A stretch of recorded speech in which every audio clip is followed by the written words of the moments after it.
बिस्मिल्लाहिर्रहमानिर्रहीम, अस्सलाम वालेकुम। पाकिस्तान और दुनिया भर में देखने और सुनने वालों को अब्दुल कादिर का सलाम।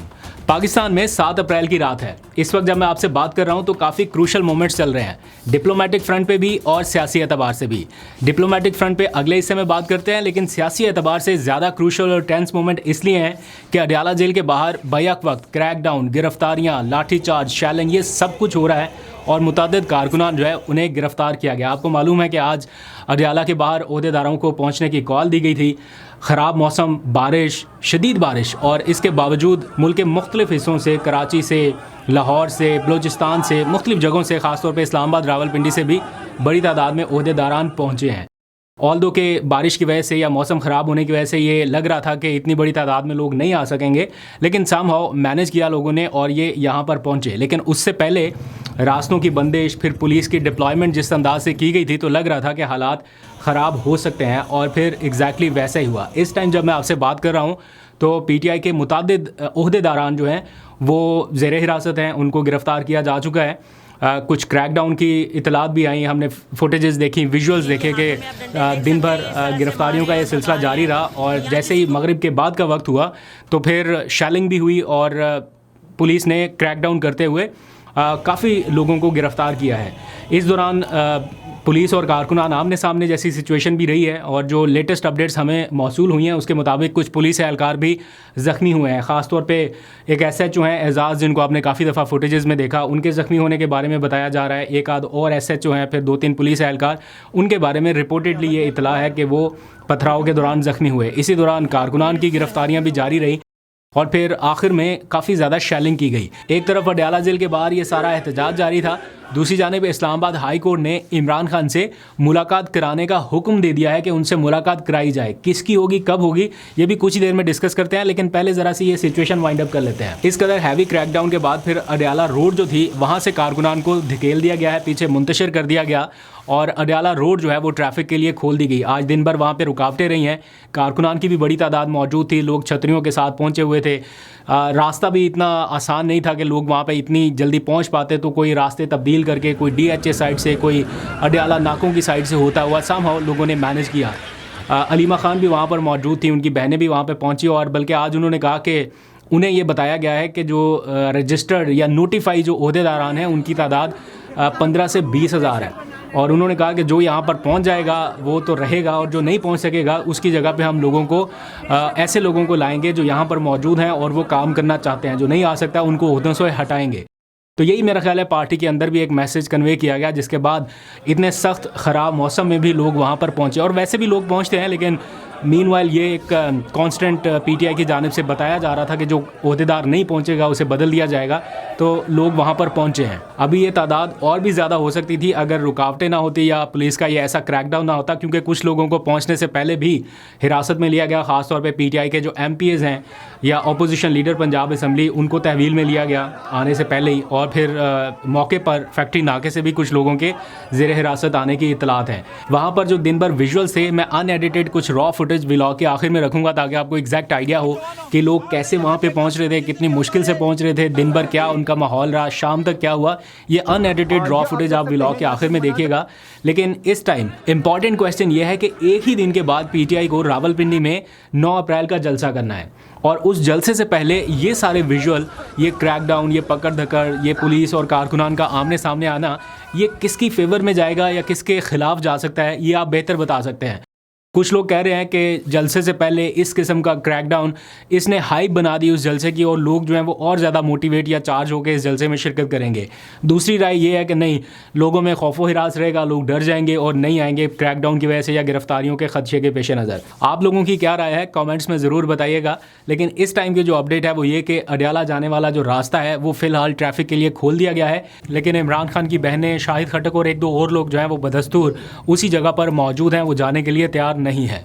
जो एग्जैक्ट फैक्चुअल सिचुएशन होगी वो फिर हम नेक्स्ट व्लॉग में शेयर कर लेंगे। जिस वक्त अडयाला जेल के बाहर ये सारा एहतजाज जारी था, एग्जैक्ट उसी दौरान इस्लामाबाद हाई कोर्ट में इमरान खान के केसेस की समाअत भी थी, और आज अदालत ने इमरान खान से मुलाकात करने का हुक्म भी दे दिया है। लेकिन ये हुक्म क्यों दिया गया और क्या रीज़न है इसके पीछे, बड़ी दिलचस्प तफसीलात है, आपको ज़रा अंडरस्टैंड करना पड़ेगा मामला। आसान लफ्ज़ों में समझाने की कोशिश करता हूँ। इमरान खान के अलकादे ट्रस्ट केस में ज़मानत का मामला इस टाइम अदालत के सामने पेंडिंग है। पीटीआई के वकील चाहते हैं कि इमरान खान की ज़मानत के हवाले से आप फैसला कर दीजिए।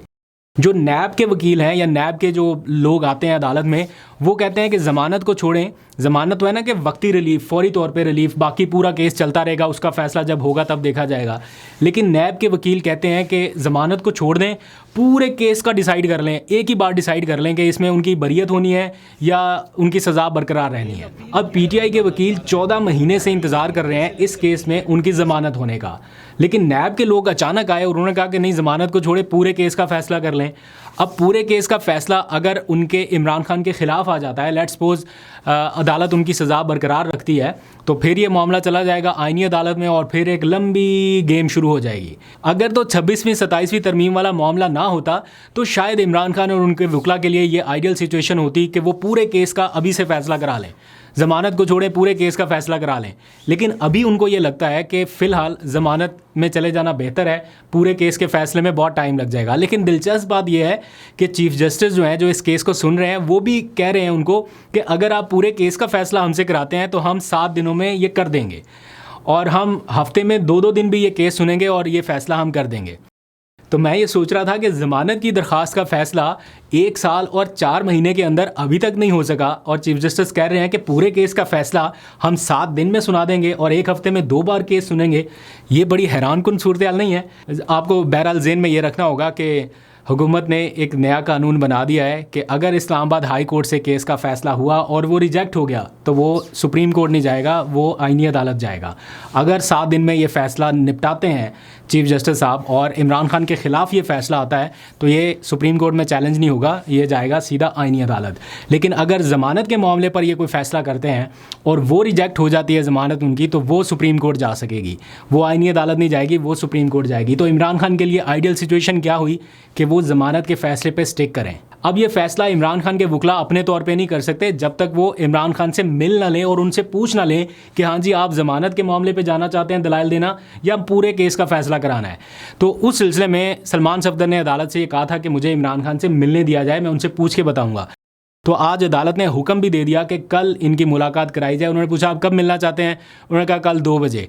तो चीफ जस्टिस ने कहा कल 2 बजे इनकी मुलाकात कराई जाए और ये जाके इमरान खान से पूछ के आए। अब मुझे लगता है कि कल इमरान खान की 2 बजे मुलाकात हो जाएगी, क्योंकि अब जो ऑर्डर आया है ये सरफराज डोगर साहब की जानिब से आया है, chief justice Islamabad high court की जानिब से आया है। तो जब इमरान खान को जाके 2 ऑप्शंस बताए जाएंगे कि आपने ज़मानत पे जाना है या पूरे केस के फ़ैसले पे जाना है, पूरे केस का फ़ैसला ख़िलाफ़ आया तो आईनी अदालत, ज़मानत का फ़ैसला ख़िलाफ़ आया तो सुप्रीम कोर्ट, तो इमरान खान क्या चूज़ करेंगे?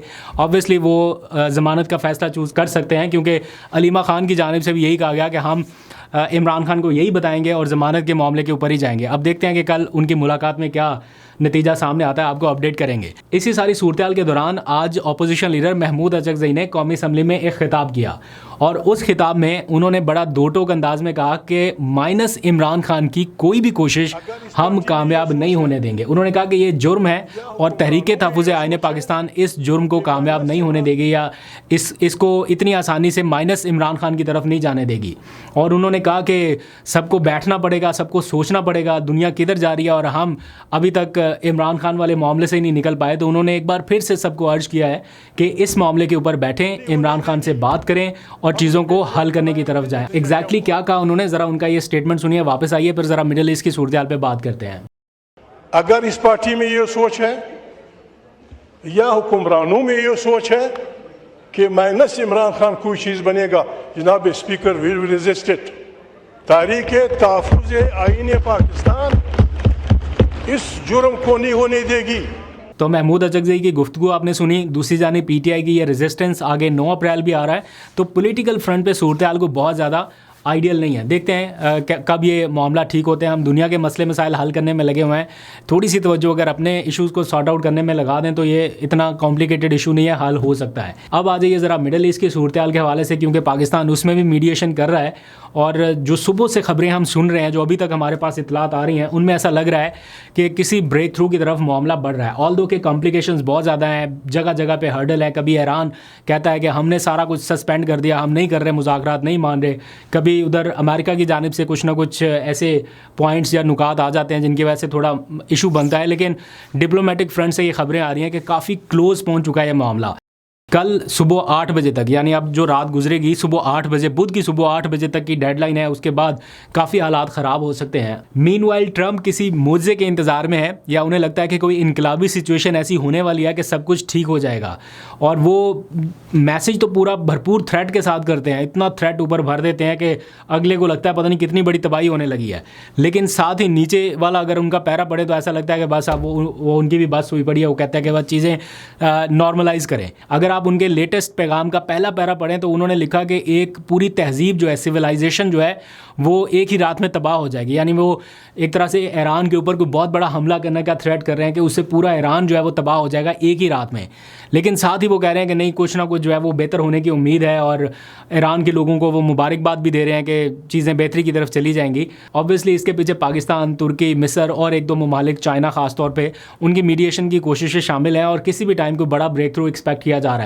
लेकिन इस सारी सिचुएशन में ईरान ने आज कुछ ताज़ा हमले किए हैं सऊदी अरब पे, उनके पेट्रोकेमिकल के जो तनसीबात हैं वहाँ पर, जुबैल इंडस्ट्रियल सिटी में, और उसकी वजह से सिचुएशन काफ़ी टेंस हो गई है। आज पाकिस्तान ने इसकी भरपूर मजम्मत की है, सिविलियन साइड से भी और मिलिट्री साइड से भी। इसकी मजम्मत करना और ये कहना कि हम सऊदी अरब के साथ खड़े हैं, ये बड़ा सिग्निफिकेंट है। और इस सारी सिचुएशन में जब मामला काफ़ी करीब पहुंच चुके हैं चीज़ों को हल करने के लिए, उससे पहले ईरान की जानिब से ये हमले होना और भरपूर किस्म का एक रिटेलिएटरी क्या कहते हैं उसको, रिस्पांस लॉन्च किया गया। तो अब देखते हैं कि मामला कहाँ तक जाता है। दूसरी जानिब ईरानी सदर जो है वो ट्वीट कर करके बता रहे हैं कि 14 मिलियन लोगों ने फ़ौज में भर्ती होने के लिए रजिस्ट्रेशन करा लिया अपनी सरज़मीन को डिफ़ेंड करने के लिए। तो वो ऐसा लग रहा है कि वो किसी लंबी लड़ाई की तरफ सोच रहे हैं। बहरहाल आज की रात जो है वो फैसला कुन होने वाली है। सुबह 8 बजे देखते हैं कि क्या होगा। सुबह के व्लॉग में आपको ताज़ा तरीन सूरत हाल के हवाले से अपडेट करेंगे। अपना बहुत सा ख्याल रखिए। अल्लाह हाफ़िज़।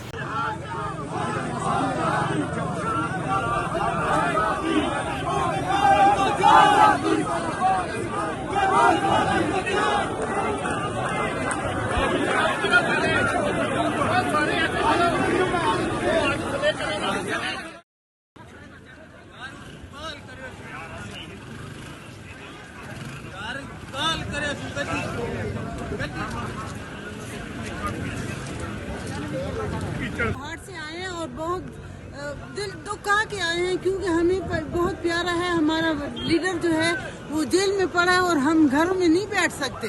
हम उनके लिए निकले हैं कि अब इस बारिश में कोई भी नहीं निकल सकता, लेकिन ये हमारा जज्बा है और हमारे लीडर के साथ हमारी मोहब्बत है कि वो पाकिस्तान का लीडर है, पूरे आलम इस्लाम का लीडर है, और उसके लिए आए हैं हम इंशाअल्लाह। और हम उसको रिहा करके छोड़, इमरान खान जिंदाबाद।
और हमने यहाँ देखा इन्होंने आज इतनी फसाइयत की, इतने बुरे तरीके से मारा है लोगों को, गाड़ियां तोड़ी हैं और मार मार के, डंडे मार मार के मेरे सामने बच्चों को, लड़कों को।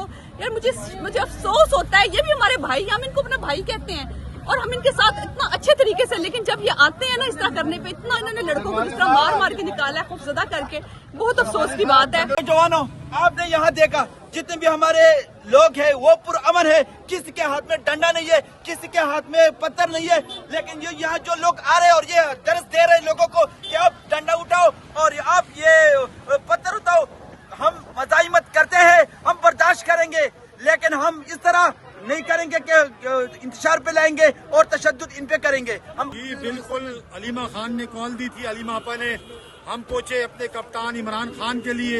हम बार बार आएंगे, हर बार आएंगे, कोई रुकावटें, कोई पुलिस, कोई बारिश हमें नहीं रोक सकती। अवाम का जम्मे गफीर अल्हम्दुलिल्लाह अडियाला के बाहर मौजूद है। जो कहा था कि अडियाला आएंगे, अडियाला हम आए और यहाँ खड़े में जब तक अलीमा बाजी कॉल ऑफ नहीं करेगी इंशाल्लाह हम यहाँ पुरअमन अपना एहतजाज रिकॉर्ड करवाएंगे। शुक्रिया सर।